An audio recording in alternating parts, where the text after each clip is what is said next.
Well, something that Republicans might actually need to worry about are, of course, the midterm elections. Texas Republicans faced a major loss over the weekend when Democrats were able to flip a reliably red state Senate seat. Despite holding the seat for decades, Republicans lost the race by more than 14 points. For reference, President Trump won that same district by 17 points in 2024, and he also quickly distanced himself from those results.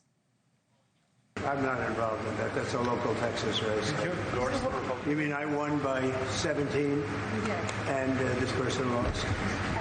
Things like that happen. Does it worry you about the Well, you don't know whether or not it's transferable. You know, I'm not on the ballot, so you don't know whether or not it's transferable. That race is raising red flags for Republicans who are trying to hold on to their razor-thin one-vote majority in the House. Joining us now, former Speaker of the House, Kevin McCarthy. Perfect person to talk to about this. So this could go a number of different ways in terms of the analysis. You know, Republicans maybe get a little bit complacent when they've won a seat for years and years and years, and the president handily won it. This is a Texas Senate seat. It's not a national race. Are you worried about what this flip may mean for the midterm elections, or is it just a one-off? Yes and no, but you've got to look at this. This is a state Senate race, and it's a special election. Democrats always do well in a special election down here, but the Democrats did something very smart. They got a candidate that looked like a Republican. He ran on issues of President Trump. So President Trump would still carry this seat by 17 points. And the Republicans' candidate really didn't even live in Fort Worth, so it played against him.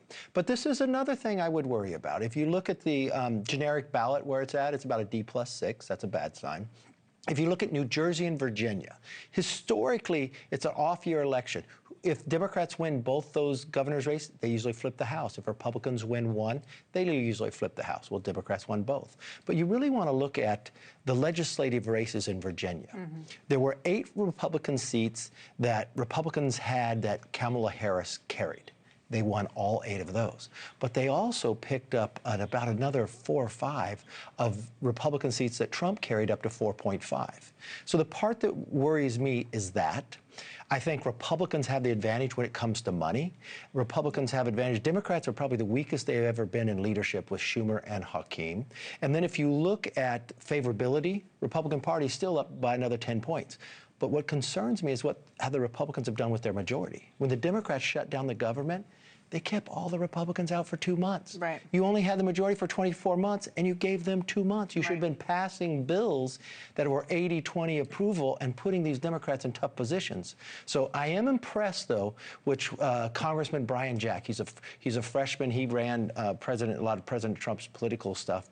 But he's a congressman now, and he's been out recruiting, just came back from Texas. I like what he's doing, so I got hope. You mentioned the money. I mean, the RNC is trouncing the DNC, and they don't have any debt. The DNC is in tons of debt, but $16 million. The NRCC is way above the DCCC in terms of fundraising ahead of this midterm cycle.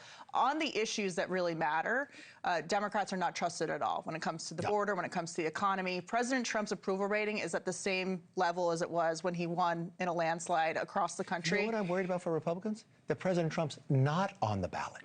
Because when he's on the ballot, he brings people out. President Trump not only won the presidential election, he carried all swing states and won the popular vote. That is a very big accomplishment for any Republican. Now, the thing I worry about is Republicans still lost seats. President Trump won Nevada, Arizona, Michigan, and Wisconsin, and the Senate didn't win that. The Republicans in the House, they lost seats that President Trump carried by 6. Right. And if you look 4 years prior to that, there wasn't one Republican incumbent to lose. We picked up 13 seats from Democrats. Do you see that as a problem because Republicans are detaching themselves from Trump and not embracing the Trump agenda? Or do you see it I mean, what is the disconnect between Trump being on the ballot and Republicans not being able to pull their own weight? I see too much infighting with Republicans in the House. Look, in 3 weeks, they passed more discharge petitions than they have in 30 years. That's literally giving the House over to the Democrats. You are the majority. That should not take place. The other thing, too, is they sit and fight among themselves of whether they're going to pass a rule. That's not the place to be. You need to work together. Otherwise, you won't be able to win together. And this whole campaign is going to be based upon the economy and health care.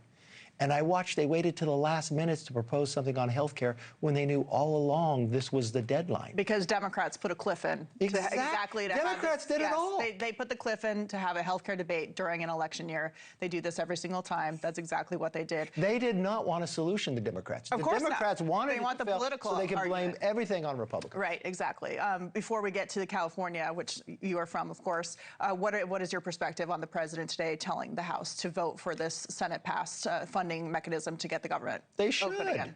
Get the government up and running. They've worked. Now let's give the Republicans credit in the majority. They have now passed what Tom Cole was able to accomplish in appropriations by getting all 12. That hasn't been done in decades. I mean, it's impressive. Yeah. And for the Democrats to vote for it, and then 3 days later, 4 days later, now they want to vote against what they just voted for? That's hypocrisy. Yeah, hypocrisy. It's the weakness of Hakeem Jeffrey. He can't make a decision. Yeah.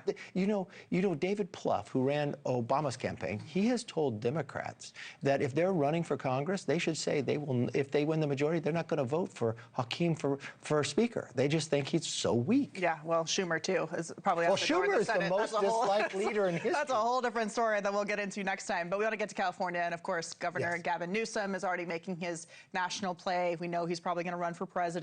He's trying to downplay the fact that there are tens of billions of dollars in fraud in California under his watch. He denies that it's happening or that it's not that big of a deal. Do you think this is going to be a problem for him if he decides to jump in the race for president? This is one of many. What about his chief of staff that the FBI has gone after and he tried to just let her go away? There is so much fraud there. And then just hold him at his record. What did he ever accomplish? More people moved out, more homeless. He now wants to tax everybody even higher. I mean, this is the most failed governor we've had in the history of California.